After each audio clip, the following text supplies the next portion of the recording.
الذي كرم بني آدم واصطفى منهم العلماء واختار منهم الزهاد والحكماء والكرماء وفضل منهم العارفين بالله والصفات والأسماء وأذاقهم لذة المحبة وأطلعهم حقيقة الأشياء من الأرض والسماء.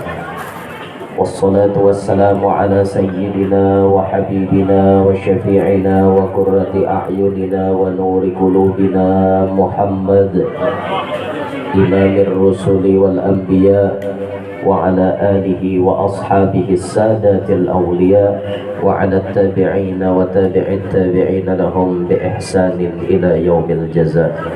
رب اشرح لي صدري ويسر لي أمري واحلل عقدة من لساني يفقه قولي وسدد لساني واهدي قلبي بجاه النبي والصحب والآل دستوركم يا أهل الدرك ويا أهل الباطن ويا أهل النوبة ويا أهل النور. أما بعد. Yang mulia para habaib dan para syaraif anak cucu baginda Nabi sallallahu alaihi wasallam, serta yang mulia para tuan-tuan guru, alim ulama, wabil khusus kepada sahibul majlis yang menjadi wasilah berkumpulnya kita pada acara sore hari ini.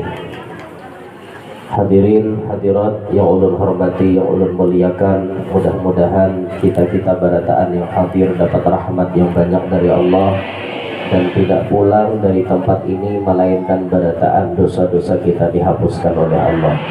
Amin ya rabbal alamin. Alhamdulillah, di sore hari yang mulia ini kita dikumpulkan dalam rangkaian acara majelis ilmu sekaligus majelis haul. Kita hadir ada di tempat ini, hadir di salah satu taman daripada taman-taman surga yang Rasulullah beliau memberikan papadah dalam sabda beliau, idza marartum biriyadil jannati farta'u.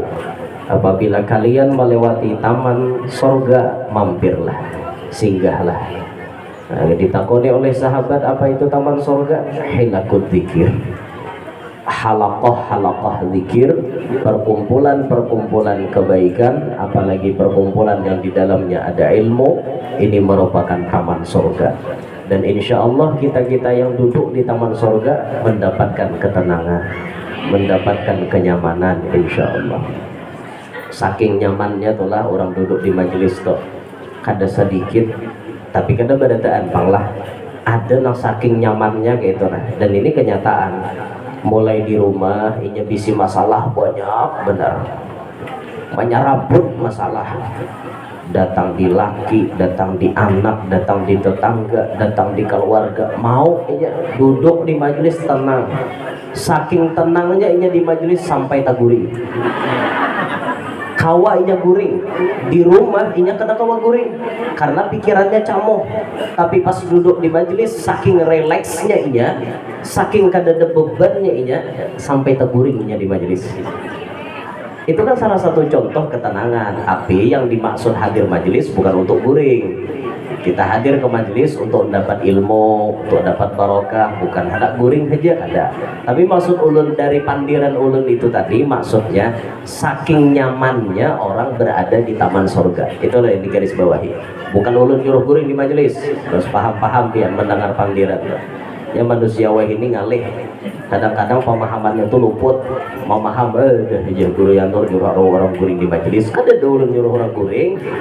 Cuman maksud ulun gambaran ketenangan inya toh, dan ini kenyataan. Inya di rumah masalah menyerabut, matanya kadang kawa guring sampai tensinya naik. Pas inya bawa ke majelis saking tenangnya, maulah inya tenang di rumah kadang kawa guring, pas di sini kawa guring kayak itu. Tapi maksud ulun sekali lagi bukan menyuruh guring di majelis lah. Paham-paham ya, adalah menatap video ini camoh lalu. Guru yang nur nyuruh orang guring, ulun pulang nantap fitnah. Allahu akbar. Alhamdulillah kita kawah hadir.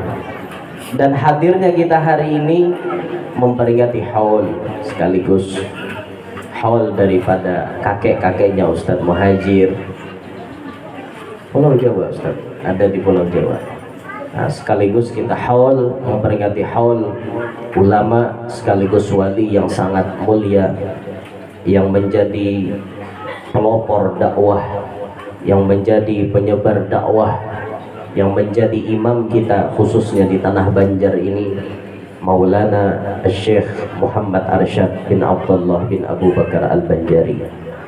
Mudah-mudahan kita dapat barakahnya Datuk. Betapa beruntungnya orang Kalimantan Selatan khususnya, karena Allah meletakkan salah satu wali besarnya sekelas Datuk Kalampayan. Dulu di Mesir pernah ada seorang waliyah, wali bibinian, namanya Sayyidah Nafisah Al-Hasani, turunan Sayyidina Hasan. Itu hidupnya sejaman dengan Imam Syafi'i.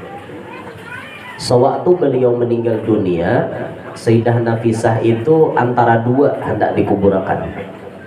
Ada yang hendak menguburkan di Mesir, ada pula yang hendak menguburkan di Madinah. Ada yang hendak menguburkan ke Madinah, ada yang hendak menguburkan di Mesir. Ada dua versi pendapat. Padahal Sidin itu hidupnya di Mesir, hidupnya itu memang di Mesir. Pada kenyataannya terakhir beliau dimakamkan di Mesir. Dan ketika beliau dimakamkan di Mesir, itu pertanda bahwa Allah memberikan hadiah kepada orang Mesir. Salah satu tempat mereka bertawassul ada di tempat Sayyidah Nafisah. Jadi ketika mereka perlu dengan Allah, mereka perlu hajat yang luar biasa, Sayyidah Nafisah salah satu kunci cepat kabul hajat. Allah berikan kepada orang Mesir itu tempat bertawasul di situ. Lah kita orang Banjar, Allah berikan wali-wali yang sangat banyak, di antaranya yaitu Datuk Kalampayan. Tempat kita bertawasul, tempat kita memohon doa kepada Allah, bertempat di sana. Kita tawasulnya ada di situ. Datuk Kalampayan yang kita lihat dari kehidupan beliau, bahwa beliau mendapatkan kesuksesan seperti itu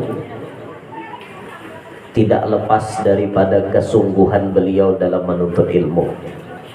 Beliau dilahirkan di Lok Gabang tahun 1122 Hijriah, diharagu oleh Mama Abah Sidin sampai umur 7 tahun. Ketika umur 7 tahun, ketika Sultan berkunjung ke Lok Gabang, Sultan melihat kakanak ini lain pada kakanak yang lainnya. Ditakoni hakonkah, dibawa ke istana, dibawa ke keraton. Akhirnya Abah Sidin mengizinkan, dibawalah ke keraton. Mulai umur 7 tahun didiamkan di keraton, dididik dengan pendidikan yang disiplin. Sampai kemudian Datu berumur 30 tahun, oleh pihak istana difasilitasilah Datu untuk ke Tanah Suci. Difasilitasi beliau, dibiayai untuk ke Tanah Suci. Tapi sebelum berangkat Sidin kan kawin dulu dengan Datu Bajut. Kawin dulu dengan bini yang pertama dalam keadaan hamil, memberikan izin Datu untuk pergi ke Tanah Suci. Nah bayangkan tulah Datu Bajut ikhlasnya mengizinkan laki Sidin, padahal lagi betianan Pak. Coba kira-kira ibu-ibu kita rahatan parot benggak, kira laki hendak tulak ke jauh mengizinkan ke kadalah. Kira kan harapan Bang, kira bisa bermain ada kenyamanan bapak muai aja tulak tinggalkan aku, mbah maulah tinggalkan lagi. Oh ya, teman binian wadah kita, tapi tidak dengan bini Datu.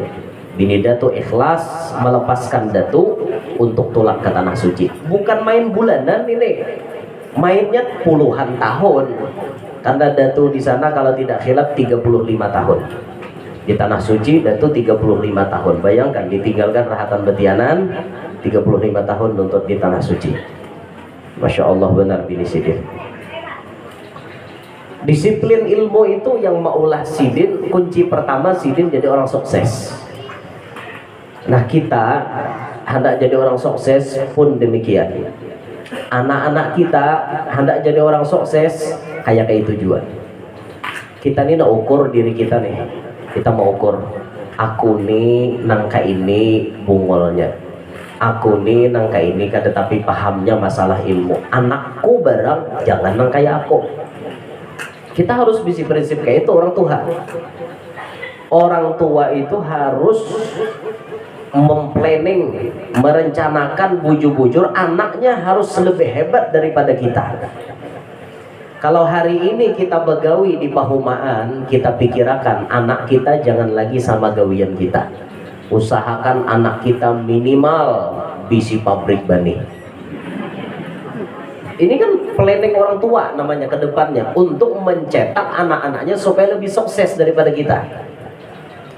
Kalau hari ini kita hanya dagang kecil-kecilan, kita bercita-cita ke depan anakku jangan kayak aku lagi, anakku harus bisa jadi minimal apa ngarannya nang tukang bagi-bagi barang pak, nonggonol kan pak, bisi partaiannya, distributor, no kalau perlu produsennya sekali. Nah, itu tuh harus kita planning bujur-bujur. Kita mau ukur diri kita nangka ini bungolnya masalah agama, kada tapi paham kisah agama, kita ulah anak kita sekira-kira alim daripada kita. Planning ke depan. Ilmu tuh jalannya tuh ilmu, anak disupport, didukung supaya inya rajin menuntut ilmu. Didukung bujur-bujur biar. Kada aja, kada bahaya. Kami kada naksir lalu sekolah agama tuh. Kami hendak ke umum aja. Oke, silahkan ke umum, tapi tetap diarahkan ke agama. Oh yo subuh ikam sekolah umum, tapi sore ikam ke majelis. Malam ini ikam ke majelis. Di situ barang paham. Kalau tidak bisa kealimannya itu ditularkan kepada orang lain, minimal alim untuk diri sendiri, mengerti tata cara beribadah untuk diri sendiri. Kayak apa wudu nang bujur, kayak apa mandi wajib nang bujur, kayak apa sembahyang nang bujur. Nah, minimal untuk diri kita. Itu ilmu berdasarkan tuh. Jangan sampai kita bungol lah, rancak benar daripada hina. Jangan sampai bungol tuh diharagu. Jangan baharagu bungol. Salah satu di antara kebodohan yang bisa kita lihat sekarang, pun maaf inilah, ini kenyataan di lapangan yang berbicara. Lalakian kada tapi mengaji ilmu agama, dasar kada paham sama sekali.